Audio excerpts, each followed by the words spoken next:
The people who embarrass you in public often reveal more about themselves than they do about you. I did not understand how true that was until the night my marriage ended in front of 300 people. The ballroom glittered beneath crystal chandeliers worth more than my annual salary. Waiters moved through the crowd carrying silver trays filled with champagne. Laughter echoed from every corner of the room. Everyone looked successful. Everyone looked important. And then there was me.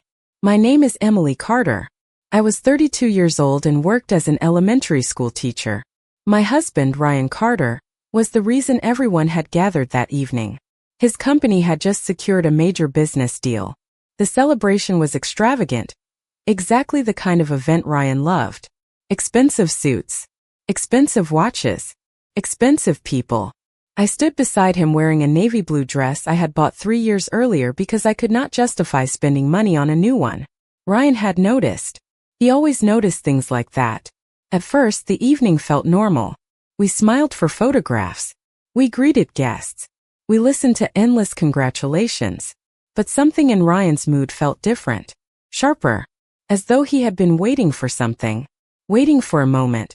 I should have recognized the warning signs. I should have left. Instead, I stayed. Around 9 o'clock, Ryan stepped onto the stage positioned at the front of the ballroom. The room quieted immediately. Hundreds of eyes turned toward him. He smiled confidently and lifted a glass. "Thank you, everyone," he said. Applause followed. Tonight is proof that hard work pays off. More applause. Ryan loved attention. He knew exactly how to control a room. For several minutes he spoke about success, leadership, and sacrifice. Then his eyes found me. Something inside my chest tightened.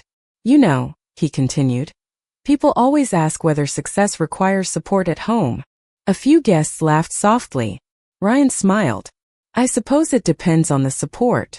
The room chuckled. I felt my stomach drop.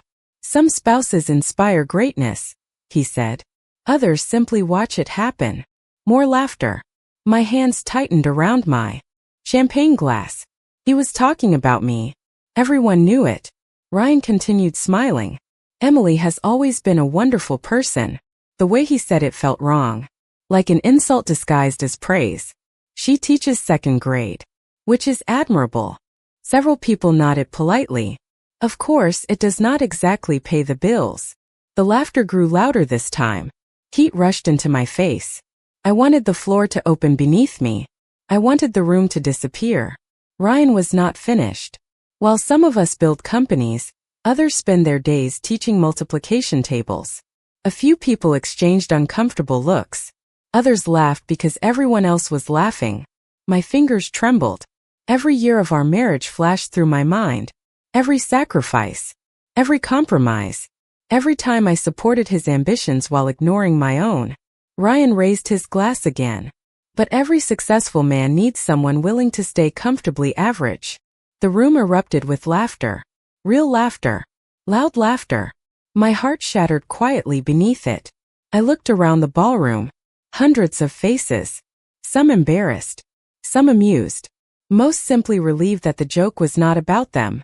Then I noticed someone who was not laughing. A man seated alone at one of the VIP tables near the stage. Dark suit. Calm expression. Powerful presence. He watched Ryan carefully. Then his eyes shifted toward me.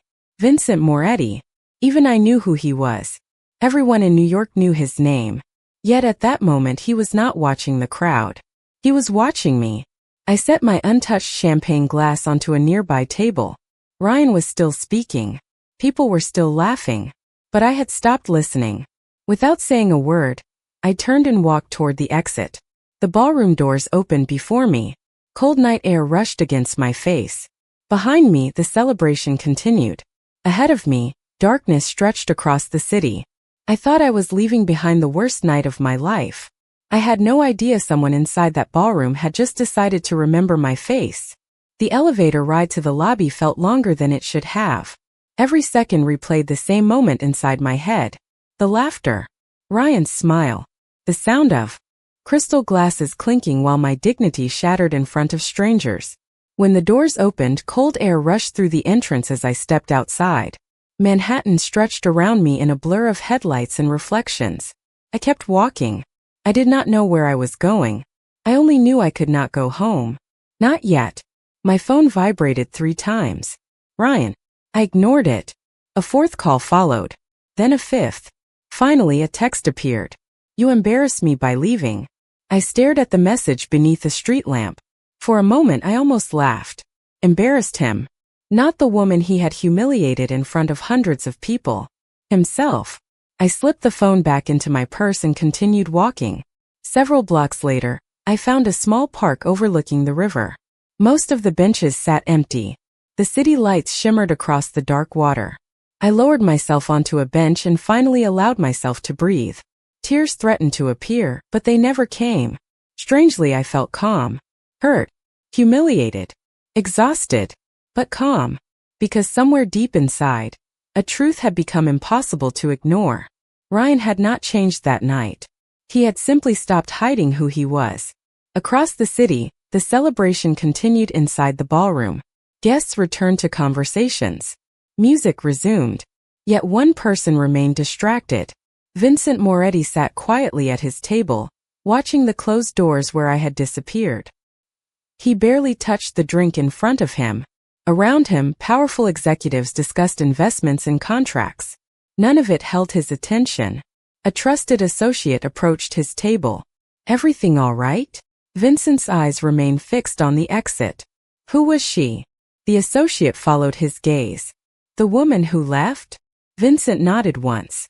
Find out. The request surprised the associate. Vincent rarely concerned himself with strangers. Yet something in his expression ended further questions. Meanwhile, I remained at the park long after the temperature dropped. Eventually my phone rang again. This time it was not Ryan. It was Sarah Mitchell, another teacher from my school. Emily? She asked immediately. Are you okay? My chest tightened. You heard. Half the city probably. Heard by now. Her voice softened. Where are you? 30 minutes later, Sarah arrived carrying 2 cups of hot chocolate. She sat beside me without asking questions, without offering advice, without pretending everything would be fine. We simply watched the river together.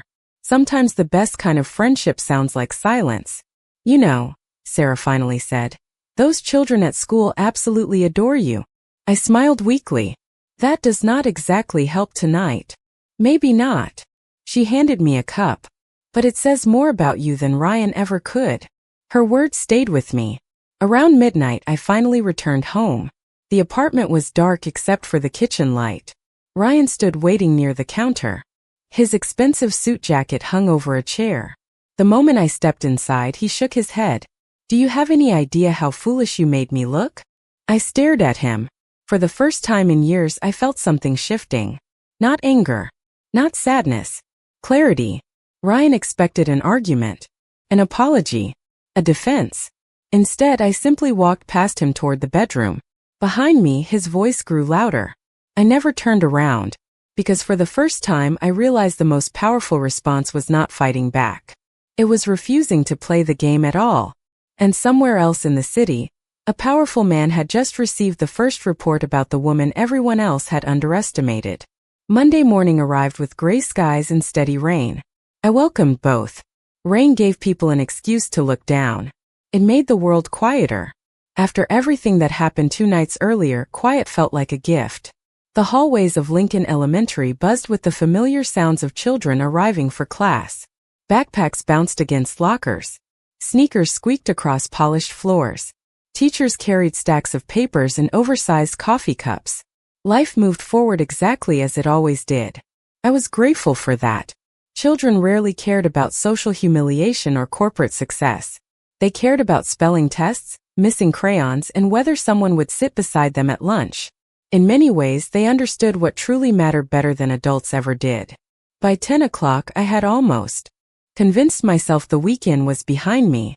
Then I noticed Jacob sitting alone near the back of my classroom. Jacob was 9 years old. Quiet.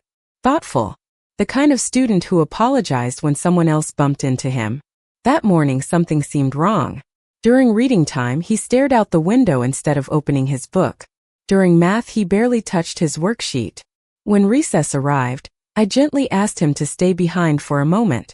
Everything okay? I asked. He nodded too quickly. Children always do that when everything is not okay. I waited. Eventually his eyes dropped toward the floor. My mom lost her job. My heart tightened. I am sorry.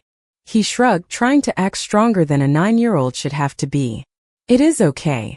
Then he reached into his backpack and pulled out a folded permission slip. I cannot go on the field trip. The reason section was blank, but I understood immediately. The fee was only $20. To Jacob's family, it might as well have been $2,000. After school ended, I sat alone at my desk staring at the permission slip. $20. That was all standing between a child and a memory he deserved to have. Without thinking, I opened my wallet. Across the city, Vincent Moretti reviewed the latest report delivered by his investigator. Most of the pages contain routine information, employment history, volunteer work, financial records. Then one detail caught his attention: community involvement, educational support, student assistance. Vincent turned another page, then another. The report described years of quiet acts most people never saw: purchasing school supplies for struggling families, staying after hours to tutor children for free, helping parents navigate difficult situations. None of it appeared on social media. None of it generated attention. Emily simply did those things because someone needed help. Vincent leaned back slowly.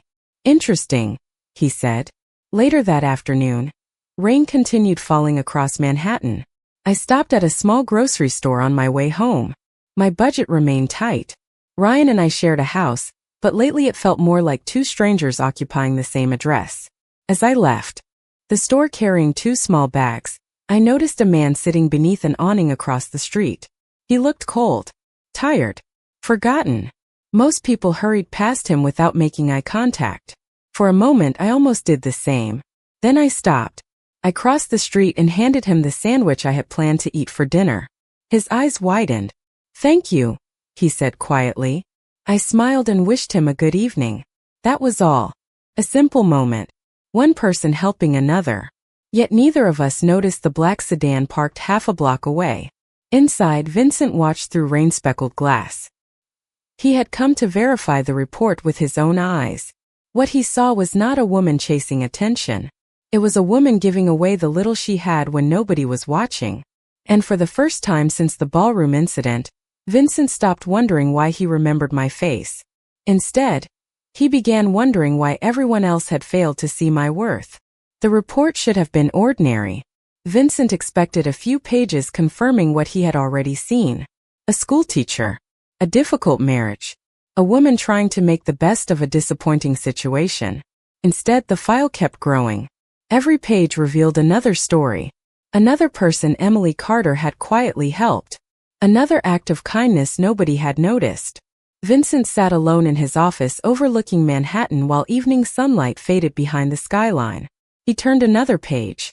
Then another. A former student who received free tutoring for 2 years.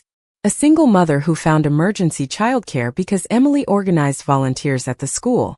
A winter coat drive she personally funded when donations fell short. None of it appeared connected to publicity. None of it benefited her career. She simply saw problems and tried to solve them. Vincent closed the folder for a moment and stared out the window. "How did Ryan describe her?" he asked. The investigator checked his notes. According to multiple business associates, he often referred to her as ordinary. Vincent almost smiled. Ordinary. The word suddenly felt ridiculous. Across town, I sat inside my classroom long after the final bell. The building had grown quiet. Most teachers had already gone home. Children's artwork covered the walls around me. Construction paper stars, crayon drawings, handwritten thank you notes. One note in particular caught my attention. It came from Jacob, the student who almost missed the field trip. The paper read, "Thank you for helping me when nobody else knew I needed help." I folded the note carefully and placed it inside my desk drawer. Some days teaching felt exhausting. Other days a single sentence made everything worthwhile. My phone buzzed. "Ryan." I considered ignoring it. Instead I answered, "What?" Silence lingered for a moment. Then came his voice. "We need to talk." The words sounded less confident than usual. "About what?" About Saturday. I looked around the empty classroom. You already said everything you wanted to say on Saturday. More silence. Emily. I closed my eyes. For years I had waited for apologies that never came, accountability that never arrived, understanding that never appeared. Suddenly I felt tired. Not physically, emotionally. I have papers to grade, I said quietly. Then I ended the call. Meanwhile, Vincent continued reading. Near the bottom of the final page, one section captured his attention completely. Community Education Initiative. He frowned slightly. What is this? The investigator leaned forward. A project she has been working on for almost 3 years. Vincent listened carefully. The initiative aimed to create after-school learning programs for underprivileged children, free tutoring, literacy support, academic resources. Emily had spent years trying to secure funding. So far, every proposal had been rejected. Budget limitations, lack of sponsorship, insufficient resources. The same excuses repeated over and over. Vincent reviewed the details again. The budget required was surprisingly small compared to the projects he approved every week without thinking. Yet for Emily, it represented an impossible obstacle. Later that evening, I unlocked the front door of my house and stepped inside. Ryan sat in the living room staring at his phone. Neither of us spoke. The silence between us felt different now. Larger. More permanent. I walked upstairs and closed the bedroom door behind me. What I did not know was that less than 5 miles away, a powerful man had just made a decision. Not because he felt sorry for me. Not because he wanted gratitude. But because after seeing everything hidden behind the word ordinary, he had become determined to prove that the world had underestimated the wrong person. The divorce papers arrived on a Thursday afternoon. Not by mail. Not through an attorney. Ryan placed them on the kitchen counter before leaving for work, as casually as someone leaving a grocery receipt. I found them 3 hours later when I came home from school carrying a stack of student essays. For several seconds I simply stared at the envelope. Then I opened it. The words blurred together at first. Petition for dissolution of marriage. Division of assets. Financial disclosures. Legal language designed to make the end of a life sound like administrative paperwork. I lowered myself into a chair and continued reading. What surprised me was not the divorce itself. Deep down I knew it had been coming. What surprised me was how little I felt. No tears. No panique. No desperate urge to fight. Only a strange sense of relief.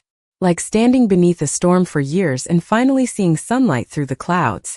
That evening Ryan returned home expecting a confrontation. I was sitting at the dining room table grading essays when he walked inside. You saw the papers? He asked. I nodded. Yes. He waited. When no argument followed, confusion crossed his face. That is it. I looked up. What exactly were you expecting? He folded his arms. Most people would have something to say. I almost smiled. You already spent years saying enough for both of us. Silence settled between us. Ryan shifted uncomfortably. For the first time he seemed unsure of himself. Emily, this is for the best. I set down my pen.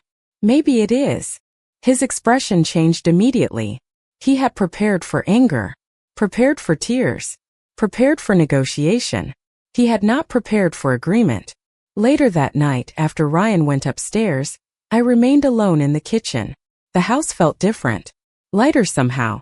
Pain still existed. So did disappointment. But beneath both emotions was freedom. Across the city, Vincent Moretti reviewed final documents regarding the educational initiative. The project had been rejected 4 times in 3 years. Lack of funding. Insufficient sponsorship. Administrative concerns. Excuses dressed as policy. Vincent closed the folder and looked toward one of his advisors. How much does she need? The advisor named a number. Vincent stared at him for several seconds. Then he laughed softly. Not because it was funny. Because the amount represented less than some people spent furnishing a single office. Approve it. The advisor blinked. Immediately. Vincent nodded. Immediately. The next morning, I arrived at school expecting an ordinary Friday. Instead, the principal called me into her office before first period. My stomach tightened. Unexpected meetings rarely brought good news. When I entered, she was smiling. Actually smiling. "Emily, sit down." I obeyed cautiously. She handed me a document. "I think you should read this." I scanned the first page. Then the second. My eyes widened. The after-school learning center proposal. The one I had spent years fighting for. The one nobody would fund. Approved. Fully funded. Every dollar. Every classroom resource. Every program. Every student scholarship. I looked up in disbelief. "How?" The principal laughed. "That is the interesting part." "What do you mean?" She pointed toward the approval letter. Anonymous donor. No name. No organization. No explanation. Just approval. I stared at the page while my heart pounded. Somewhere in the city, a door had just opened. A massive one. Yet I had no idea who opened it. What I did not realize was that Ryan would soon discover the same news. And for the first time since humiliating me in public, he was about to understand that the woman he dismissed as ordinary was becoming impossible for the world to ignore. The announcement spread faster than anyone expected. By Monday afternoon, every teacher in the district had heard about it. The after-school learning center was not just approved. It was fully funded, fully staffed, and scheduled to begin the following semester. First, people assumed it was a mistake. Then confirmation emails arrived. Then official documents. Then construction schedules. By Wednesday, uncertainty turned into curiosity. And curiosity turned into speculation. I tried to ignore it. I focused on my students. On lesson plans. On grading papers. But everywhere I went, conversations followed me. In the teacher's lounge. In the hallway. Even in the parking lot. "Do you know who the donor is?" "It must be someone local. Maybe a former student's family." I always gave the same answer. "I do not know." Because I truly did not. Yet something about the situation felt strangely personal. Meanwhile, across the city, Ryan Carter was having a very different week.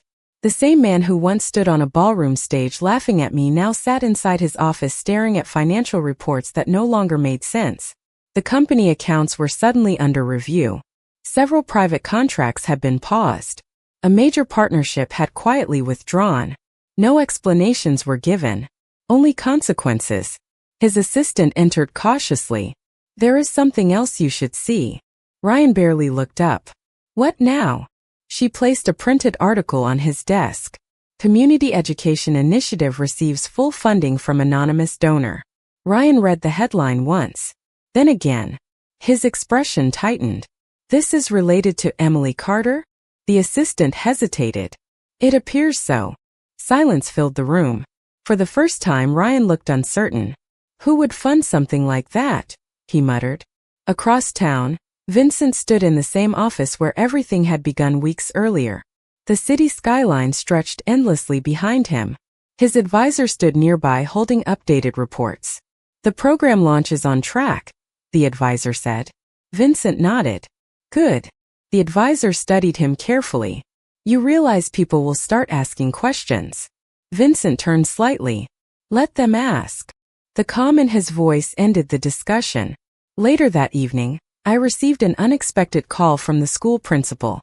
"Emily," she said warmly, "I thought you should know something." My heart immediately tightened.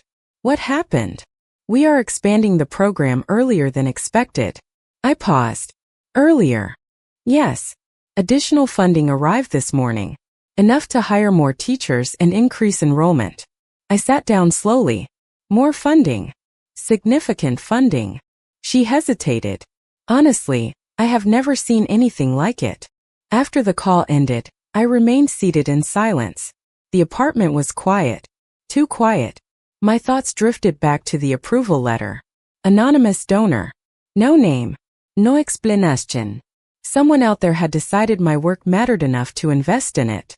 But who? That same night, Ryan arrived home later than usual. I was already in bed when he entered the bedroom holding his phone. His face looked different. Not angry. Not confident. Unsettled.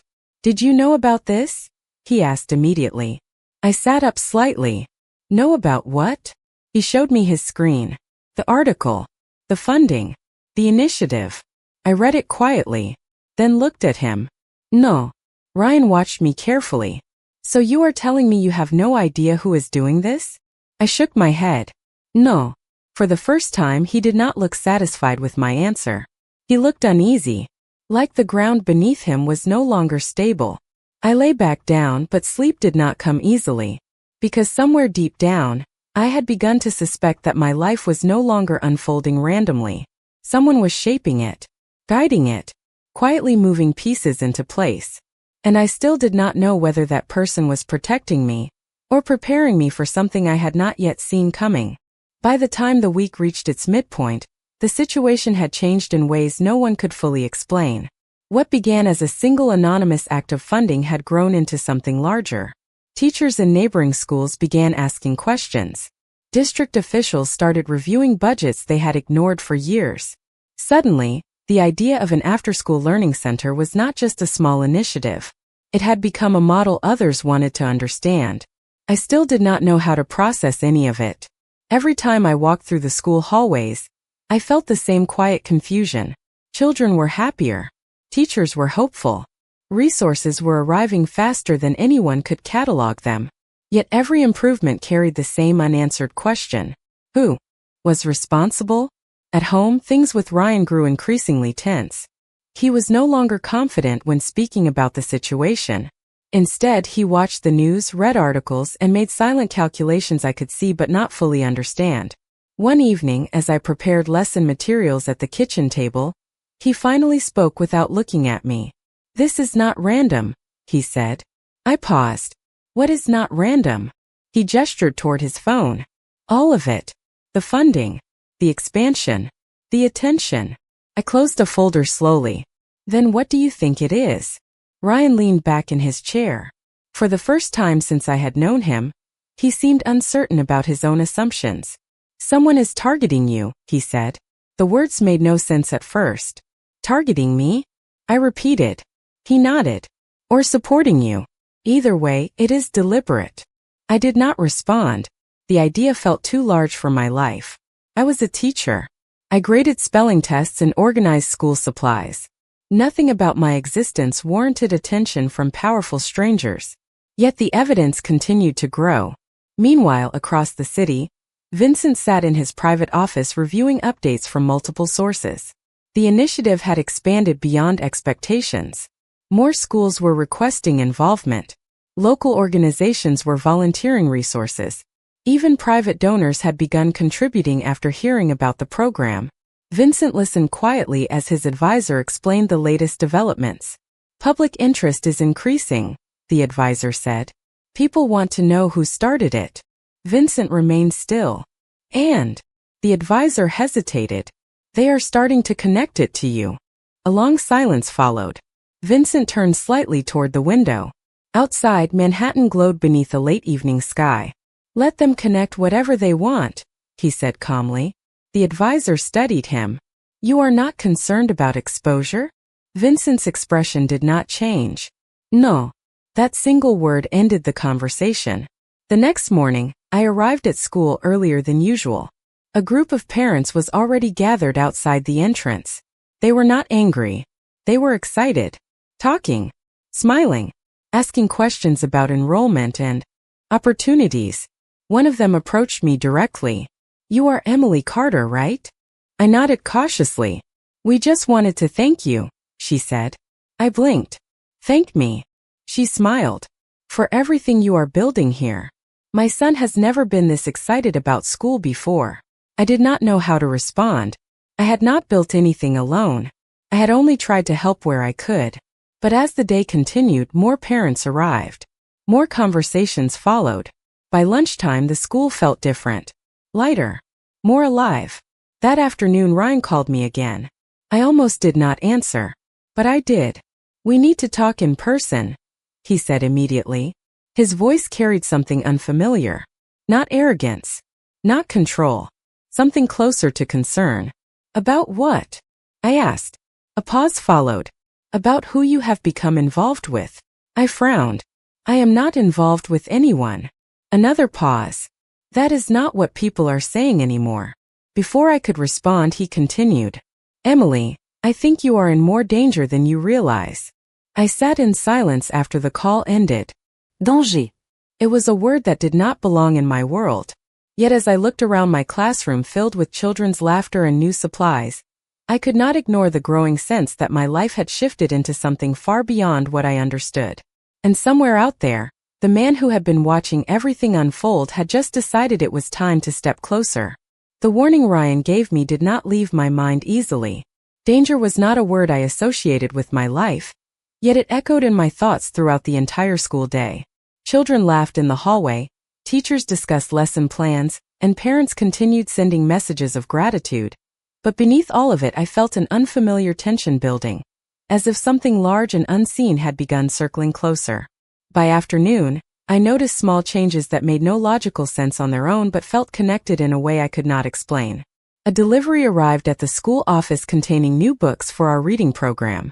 No sender information. Another shipment followed containing classroom supplies we had requested months ago, but were told could not be approved due to budget limitations. The timing was too precise to ignore, yet there was still no name attached to any of it. When I asked the principal, she only shook her head with the same answer she had given before. Anonymous donor. That phrase was beginning to feel less like a mystery and more like a presence watching over everything I did. That evening, I stayed late again organizing materials for the expanded program. The building had grown quiet except for the distant sound of maintenance staff locking doors. As I stacked papers on my desk, my phone vibrated. Unknown number. I hesitated before answering. For a moment, there was only silence on the line. Then a calm voice spoke my name. Emily Carter. My grip tightened slightly around the phone. Yes. There was another pause, as if the person on the other end was choosing every word carefully. You do not know me, but I believe it is time you understand what is happening around you. I stepped away from my desk, lowering my voice. Who is this? The response came immediately, steady and controlled. Someone who has been observing the situation for some time. My pulse quickened. Ryan's words resurfaced in my mind. Involvement. Danger. I forced myself to stay calm. If this is about the funding, I said carefully, I am not asking for any of it. I did not request it. Another pause followed, longer this time. I know. That simple response unsettled me more than anything else. Then why are you involved? I asked. The voice softened slightly. Because you have been misunderstood for a very long time. I closed my eyes, trying to steady my thoughts. This felt unreal. Like stepping into a conversation that had already been happening long before I arrived. Before I could respond again, the voice continued. You were seen that night at the event. Not as they saw you. As you actually are. My breath caught. The ballroom. The humiliation. The memory still felt sharp. I did not answer. There was no need. The silence between us said enough. After a moment, the voice added one final line. We will meet soon. The call ended before I could respond. I stood there in the empty classroom holding the phone, unsure whether I felt fear, confusion, or something closer to inevitability. Later that night, I returned home to find Ryan already awake, pacing in the living room. He stopped the moment I entered.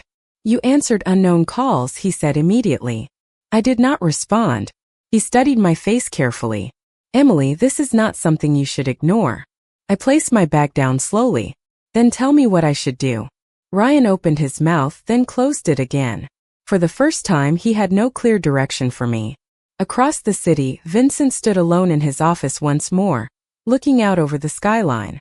The decision he had made weeks earlier was no longer theoretical. It was active, moving, expanding. And now, he had finally decided it was time for the woman at the center of it all to hear his voice directly. Not through reports, not through distance, but in a way that would change the course of everything that followed. The message that would change everything arrived on a quiet Thursday evening, just as the city outside my window settled into its usual rhythm of distant traffic lights and fading sunlight. I was sitting at my kitchen table reviewing lesson plans when my phone lit up with a single notification. A calendar invitation. No name appeared as the sender. Only a location, a time, and a simple line of text that read, You will understand everything here. My heart slowed for a moment, not from calmness, but from the strange weight of inevitability. For days I had been receiving anonymous help, unexplained funding, and unsettling phone calls. Now it felt like all of it was converging into a single point. I should have ignored it. I should have deleted it immediately. Instead, I found myself reading it again and again, as if the words would change if I stared long enough. Behind me, Ryan entered the room without announcing himself. He looked at my phone before I could hide it. "Is that him?" he asked. I frowned slightly. "Is who him?" His expression tightened. "The person you have been talking to." I set the phone down carefully. "I do not know who it is." Ryan laughed once, but there was no humor in it. "That is exactly what someone in trouble always says." I did not respond. Something about his tone felt less like concern and more like fear disguised as control. He stepped closer. "You are going to that meeting?" I finally looked at him directly. "I do not even know what it is." Ryan shook his head. "Then do not go." The simplicity of his demand surprised me. "You cannot tell me what to do," I said quietly. For a brief moment, neither of us spoke. It was not anger that filled the silence. It was distance. The kind that grows when two people stop understanding each other entirely. Later that night, I could not sleep. The invitation remained open on my phone screen, glowing softly in the dark. At exactly midnight, I made my decision. I would go. The next afternoon, I arrived at the location listed in the message. A private building overlooking the river, quiet and unmarked from the outside. Security allowed me inside without question, as if they had been expecting me all along. The elevator ride to the top floor felt unreal, like stepping out of my own life and into something unfamiliar. When the doors opened, I found myself in a space filled with silence and glass walls that stretched across the skyline. And then I saw him, Vincent Moretti. He stood near the window with his back partially turned, dressed in a dark suit, calm and composed as if he had been waiting for this moment longer than I could imagine. When he finally spoke, his voice carried no uncertainty. "Emily Carter." I froze. He turned slowly to face me, his expression steady but deeply intentional. "You have been asking questions without realizing it," he said. I swallowed. "Who are you?" Vincent studied me for a long moment, as if measuring not my fear, but my truth. "Someone who has been watching the consequences of how the world treated you," he replied. My breath tightened. "Why?" He took a step closer, not threatening but deliberate. "Because the night you were humiliated in public, you were not just seen by everyone in that room," he said quietly. "You were seen by the only person who understood what it actually meant." My hands trembled slightly.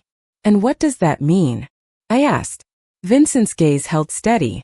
"It means your life is not as ordinary as you have been told." The words landed heavily in the silence between us. Outside the glass walls, Manhattan stretched endlessly beneath fading daylight. For the first time since that night in the ballroom, I realized this was no longer about Ryan or gossip or misunderstanding. It was about something far larger than anything I had ever known. And Vincent Moretti had just stepped fully into my life, not as a stranger watching from a distance, but as the person who had quietly been shaping my reality all along.